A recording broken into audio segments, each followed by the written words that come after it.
Ben was a single dad trying to make ends meet, juggling work as a part-time mechanic and raising his bright-eyed 6-year-old daughter, Lily. That evening, as the sun dipped behind the hills and the dusty road stretched endlessly ahead, Ben was driving home in his beat-up old pickup.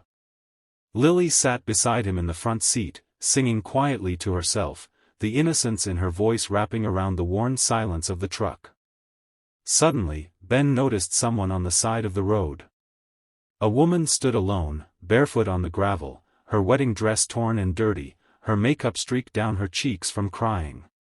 She looked lost, broken, and out of place, as if she had stepped out of a dream and into a storm. Ben instinctively slowed the truck. Lily stopped singing and leaned forward, whispering, "Daddy, she looks sad." That was all it took. Ben pulled over without a second thought. He rolled down the window and asked gently, "You okay?" The woman hesitated, glancing at the child in the front seat, then at the road behind her. Without a word, she climbed into the truck. Her hands trembled as she held the edge of the seat. "Thank you," she said softly, her voice fragile. "I just needed to get away." Ben didn't ask any questions. Sometimes people run not because they're dangerous, but because they're in danger. As the truck moved forward again, the woman sat in silence, staring out the window. Lily, with the simplicity only a child could offer, reached into her little bag and pulled out a juice box, offering it with a small smile. The woman took it, stunned by the gesture. And in that moment, something shifted. Not just in her, but in all of them. The truck rumbled gently as it moved through quiet open fields, golden light from the setting sun pouring through the windows. The air inside was still, almost sacred, as if no one wanted to disturb the silence that had fallen since they picked up the mysterious woman. Ben, without saying a word, reached behind the seat and handed her his old, faded jacket. She took it with shaky hands and pulled it tightly around her shoulders, as if trying to hold herself together. In the back seat, Lily peeked over and offered her a juice box with a shy smile. The woman let out a soft laugh, fragile, like it hadn't escaped her lips in years. She looked at Lily, then at Ben, and finally found her voice. "My name's Elena," she said. "I was supposed to get married today. He's a billionaire, a man everyone envies. Big house, big life. But it never felt like mine." Her voice cracked. "Today I stood there, staring at that aisle, and I couldn't breathe. Everyone saw a perfect bride. But no one saw me." Ben glanced at her with understanding in his eyes, both hands firm on the wheel. He didn't pry, didn't judge. He just said, "Sometimes, the richest people have the poorest hearts."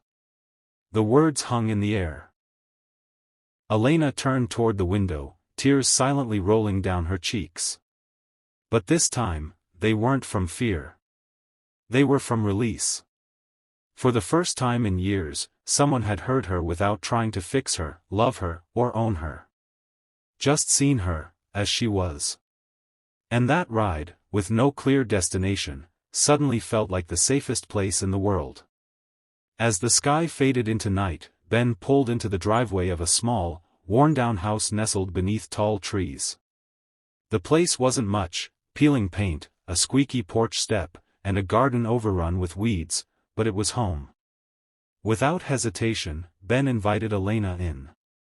She hesitated at the door, still in her tattered wedding dress, unsure if she belonged.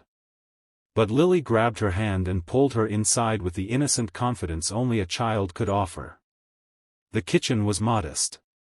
Mismatched chairs, chipped plates, a tiny table that creaked under weight, but Ben moved through it with ease, boiling spaghetti and warming a jar of tomato sauce.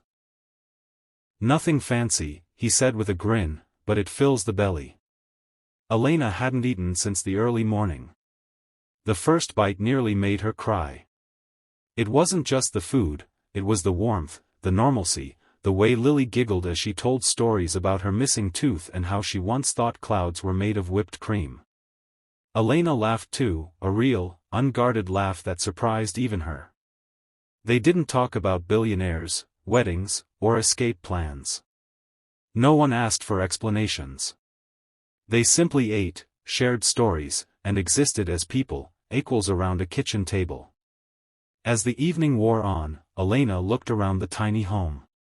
It lacked luxury, but it had something rarer: peace.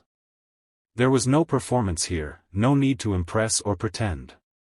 Just the gentle rhythm of real life, kindness served without condition, comfort offered without question. For the first time in a long time, Elena didn't feel like a bride, or a runaway, or someone broken. She felt human. She felt seen. And in that little house, over a plate of simple spaghetti, she found something money had never given her: honesty, warmth, and the beginning of healing. The night had settled quietly over the countryside, the sky a blanket of stars stretching endlessly above. Crickets chirped softly in the distance as the warm glow from the porch light spilled across the steps where Ben and Elena sat side by side. A mug of tea rested in her hands, still warm, grounding her in the moment. Neither of them spoke for a long time. There was no need. The silence was comfortable, honest, free from the weight of judgment or expectation. Elena gazed upward, her torn dress now covered by Ben's jacket, and let out a deep breath she hadn't realized she was holding. "I was running from a life that wasn't mine," she whispered, eyes fixed on the stars. "I thought I had everything: security, luxury, even love. But it all felt hollow. Fake. I didn't expect to run into something real on a back road in the middle of nowhere." Ben turned to her with a quiet, understanding look. His voice was low, steady. "We all need to be seen for who we are, not for what people expect." His words struck deep. Elena felt something inside her begin to shift. For years, she'd lived under layers of expectation, playing the part of the perfect partner, the trophy fiancé, the elegant bride-to-be. But tonight, in a stranger's old jacket on a creaky porch, she felt more like herself than she had in a decade. No more running. No more pretending. She didn't need to go back. That night, under a sky full of stars and with a heart finally allowed to breathe, Elena made a quiet choice, a powerful one. She chose to stay. Not just in that place, but in the truth of who she was. The morning sun streamed through the kitchen window, casting a golden light across the worn countertops and modest breakfast table. The smell of toast filled the air, and laughter danced between the walls of the little home that now felt fuller than ever. Elena stood by the counter, carefully placing a sandwich and apple into Lily's lunchbox while the little girl chattered excitedly about school. Weeks had passed since that night on the porch. Elena had found a job at a local bookstore, a quiet place where she could breathe, think, and rebuild. She wasn't anyone's trophy now. She was just Elena. And that was enough. Ben came in, sipping coffee, a small smile tugging at the corners of his lips as he watched them, two people who had somehow stitched themselves into his life like they'd always belonged there. He didn't say much, but the way he moved around her, with ease and familiarity, said it all.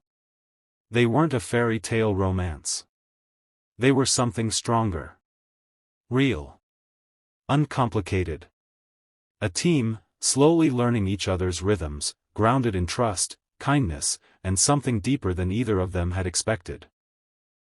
Lily slung on her backpack and turned to wave from the door. "Bye, Mommy Elena," she giggled, before running outside to the waiting bus. Elena froze, her eyes suddenly wet, but her smile never faded.